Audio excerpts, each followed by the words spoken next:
Hi everyone, I hope you're all having a great Sunday. So I've just got plywood here and I've divided it up just to show you some different techniques. The label's in the way, but we're just going to go with it. You will notice some of my techniques actually need to be renamed, but we'll work on it.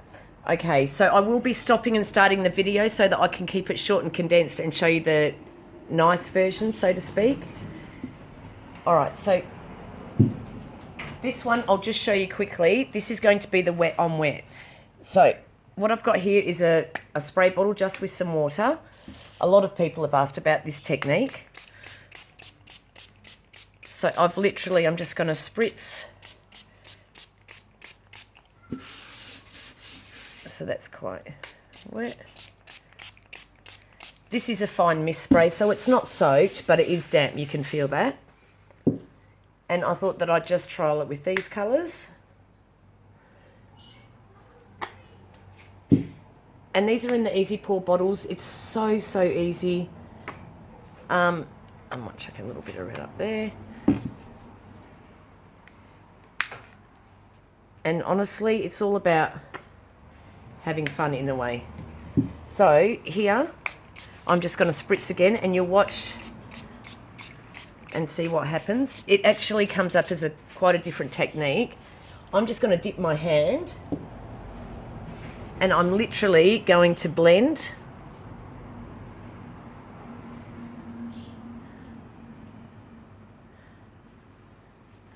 Okay. So if I'm getting too much blending, I'm just going to wipe my hand because I don't want to lose all the pink. So here you go. I'm just going to move this around a little bit. Okay.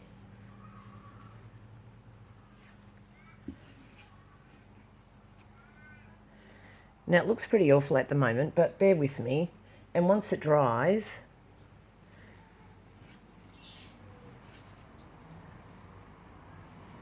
and you can see how it looks quite jellyish. And that's also because this is a wet technique. So the water is almost just sitting in between the layers as well. So while it blends, it does stay a separate entity, which it does with most techniques with this. That's why I love this gel stain so much. I want a bit more pink. So I'm just going to add some there. And spritz again.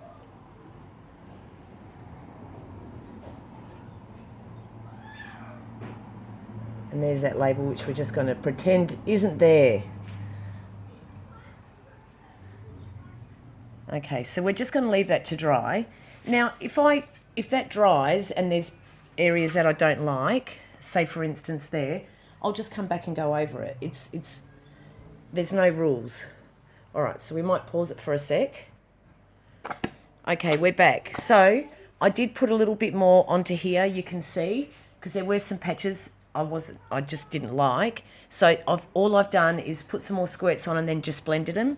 But you can see the result, and I'll show you when this dries. Now this is the Dump and Swell. So with this, I've been hanging out to use this colour on something. So I'm just using my hands. There is a fair bit on here. This is dry. Okay. If it starts to dry up too quickly, I might add some water to it, just because I'm going to put another colour on top to swirl around. So I haven't done this before, but one of the customers, or one of the lovely ladies who actually bought some booms, she sent me some photos and they just look gorgeous. And it was actually basically her just swirling it around on top, and it just had such a nice effect. So always have a thing of water handy, just because you're using your hands. That's if you are using your hands. I like to use my hands. All right, so we thought a bit of yellow might be nice. I think I am going to spritz that with some water, or maybe I'll just lay some more down actually. So you can see I am using a fair bit with this, a fair bit of product with this one. And we'll see what happens. like I said, I have not done this before, so bear with me. And I've also got a brush as well, just to use the end in case I wanted some thinner swells. So I'm just randomly going through this. And like I said, I haven't done it before, so we're all learning together. But you can do this for a wall art. You can do this to a piece of furniture. There's no reason why you can't. There's no rules. And we'll see what this looks like when it's dry. I'm liking it so far. It could look terrible. I've got no idea, but we'll see.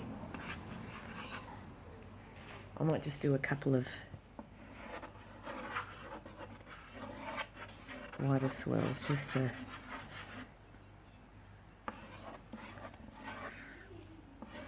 And I've got no technique here. I'm literally just going for it. Okay, so I'm going to leave that and we'll come back to that. Okay, so now we're doing, I've sectioned off two panels here. It's both going to be the same technique, but I just wanted to show you different colour combinations.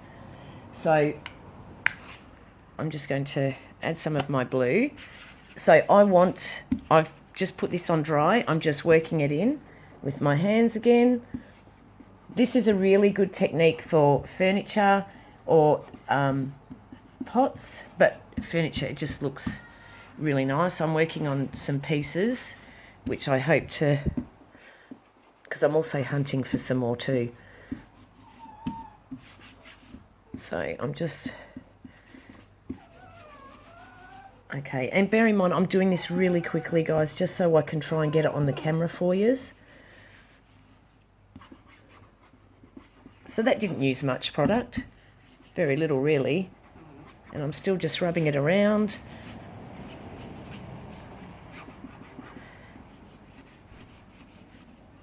Okay,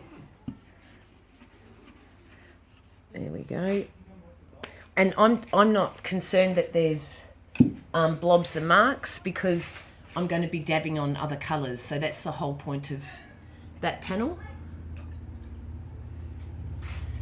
Okay, so I'm going to do the same thing here on this panel, but with white. I'm just going to clean my hand a little bit better.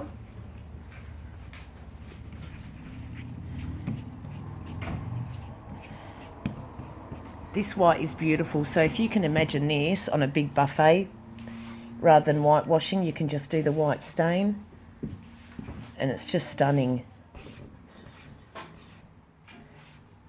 And you can really thin out your application as well and get all the wood grain coming through.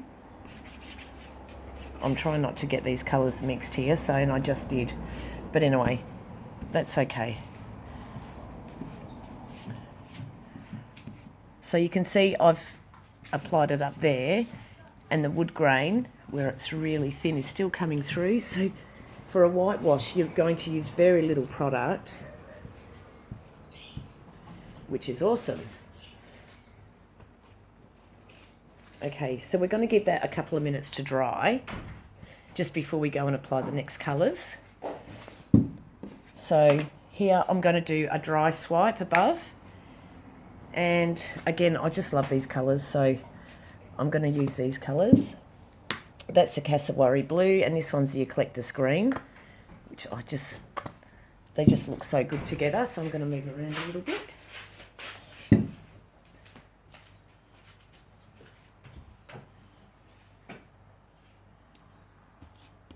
So I'm blending it a little bit just so that I've got my base set, but there is no technique. You can, oh well, there is, but you'll get the hang of it as you do this yourself as well. So what happens is the colours do blend together really well. All of these can be mixed together. And what happens, I've started off with two colours and I've got so many different shades and it just looks so pretty.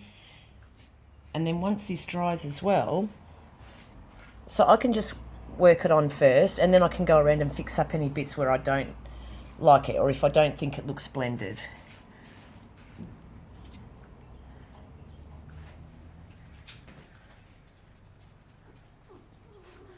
Okay.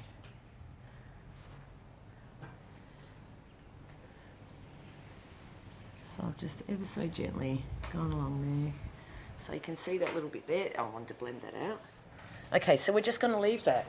We're not going to do anything. Now close it. Alright guys, so this is the dabbing method. Now I could have just applied that to the cling wrap actually, but I haven't.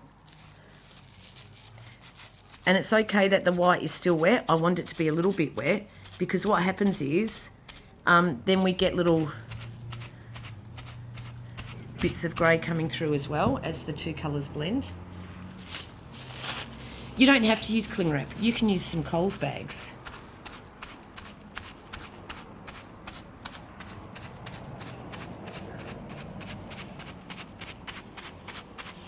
And for those who want to get really, this is also great to use if you're looking at wanting to do a marbling technique as well.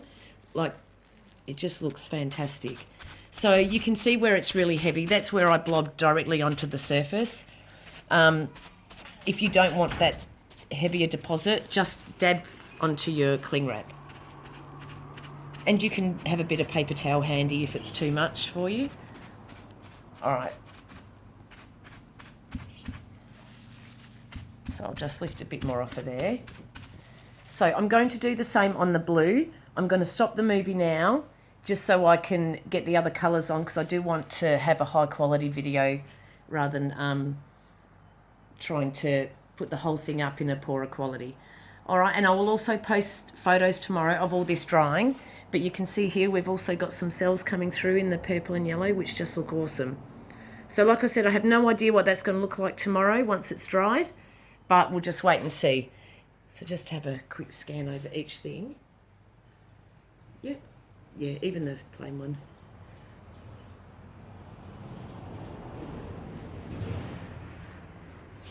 Alrighty.